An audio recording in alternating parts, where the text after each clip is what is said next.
NEET परीक्षा में शोएब का कमाल। शोएब आफ्ताब ने हासिल किए 720 में से 720 नंबर। उड़ीसा के रहने वाले हैं शोएब। पहले प्रयास में पाई सफलता। कोटा सेंटर पर किए तैयारी। हालांकि टॉपर्स और मेरिट लिस्ट का है अभी भी इंतजार। रिजल्ट जारी हो चुका है। उड़ीसा के रहने वाले शोएब ने नीट में 720 में 720 अंक हासिल किए हैं। कोटा में रहकर उन्होंने पढ़ाई की है। हमारे साथ शोएब मौजूद है। शोएब, किस तरह से आपने पढ़ाई की? 720 में से 720 अंक प्राप्त किए हैं। पहले तो सबसे इनकी बहुत बहुत शुभकामनाएं आपको। और किस तरह से आपने पढ़ाई करके इतने इनकी जो अंक है वो हासिल किए? अप्रैल 2018 में मैं कोटा आया था। बस तब यही सोचा था कि कम से कम सिलेक्शन हो जाए, मेडिकल की एक गवर्नमेंट कॉलेज में सीट मिल जाए, और यही तब टारगेट था। और फिर धीरे धीरे जैसे मार्क्स इंप्रूव होते गए तो टारगेट भी बढ़ता गया, खुद से एक्सपेक्टेशंस भी बढ़ते गए। और फिर जैसे जब मैं 12th में आया तो मेरे मार्क्स और कंसिस्टेंट हो गए। अराउंड 700 के आसपास स्कोर आ रहे थे हर एक टेस्ट में। तब ये सोचा था कि शायद टॉप 100 में हो जाएगा। और हमेशा जो मेरे वीक पॉइंट्स रहते थे मैं हमेशा ट्राई करता था कि वही पहले दूर हो जाए।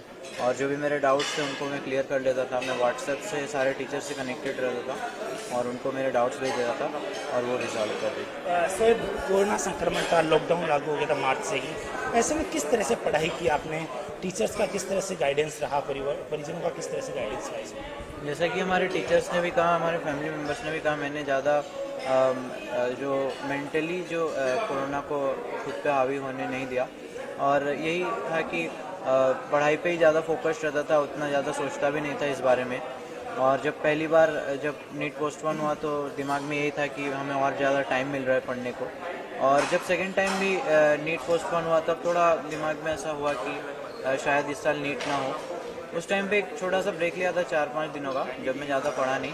लेकिन फिर उसके बाद जब वो टाइम ख़त्म हुआ तब मैं फिर से रिचार्ज हो गया और मैं फिर से मेरे जो नॉर्मल शेड्यूल था उस पर मैं काम करने लगा। सर, मौजूदा समय में सोशल मीडिया का की दौर जारी है।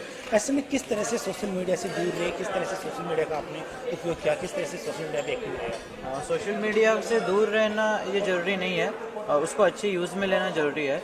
जैसे FB फेसबुक तो मैं यूज़ नहीं करता था, लेकिन व्हाट्सएप में बहुत ज़्यादा यूज़ करता था, मेनली हमारे सर से कनेक्ट करने के लिए। और जो हमारे कुछ दोस्त भी थे कोटा में ही थे, और वो भी उनसे भी मैं बहुत सारे डाउट्स और बहुत सारे टॉपिक्स पे डिस्कशन करता। अब आगे क्या करने का प्लान है? आगे किस तरह से अब पढ़ाई करने का आपका प्लान है? आगे मैं कार्डियोलॉजिस्ट बनना चाहता हूँ एम्स दिल्ली से। बात करें जो नीट की जो अभी तैयारी कर रहे हैं उनकी, तो उनको किस तरह से संदेश देना चाहोगे? क्या कहना चाहोगे? उनको मैं यही कहना चाहूँगा कि आपके सामने जो भी चैलेंजेस आए आप उसको फेस करो और उसको अपने एडवांटेज में लेने की कोशिश करो। बात करें जो आपने जो अचीवमेंट हासिल किया उसकी, तो किसको श्रेय देना चाहोगे? मेनली जो श्रेय जाता है वो मेरी मम्मी को जाता है, फिर मेरे पापा को, मेरी बहन को और मेरे बाकी के फैमिली मेम्बर्स को। फिर हमारे जो एलएम के फैकल्टीज़ थे बहुत ज़्यादा सपोर्ट किया उन्होंने, बहुत ज़्यादा मोटिवेट करते थे। वो मार्क्स कम हो जाने से वो कभी स्पिरिट्स को लो होने नहीं देते थे। शोएब के अब्बू भी हमारे साथ मौजूद है। बहुत बहुत बधाई, आपका बच्चे ने 720 में 720 अंक हासिल। अस्सलाम वालेकुम। किस तरह से आपने मोटिवेट किया बच्चे को? किस तरह से बच्चे को तैयारी करने के लिए आपने कोटा भेजा?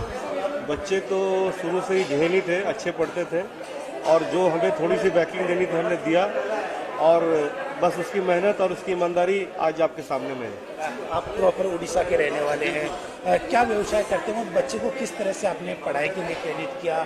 किस तरह से गाइडेंस दिया आपने? मैं एक सिविल कॉन्ट्रैक्टर हूँ और मैं बच्चे को हमेशा ही ताकीद किया, उनको ही सिखाया कि मेहनत के बिना कुछ नहीं होने वाला, अब मेहनत ईमानदारी के साथ होना चाहिए। बहुत बहुत तो ये थे शोएब और शोएब के पिताजी, जिनका कहना है कि अपनी मेहनत और लगन के जरिए 720 में से 720 जो अंक हासिल किए, जो अब तक के नीट के इतिहास में पहली बार ऐसा हुआ है। जयपुर से कैमरामैन विजय गिरी के साथ में लोकेश ओला, A1 TV।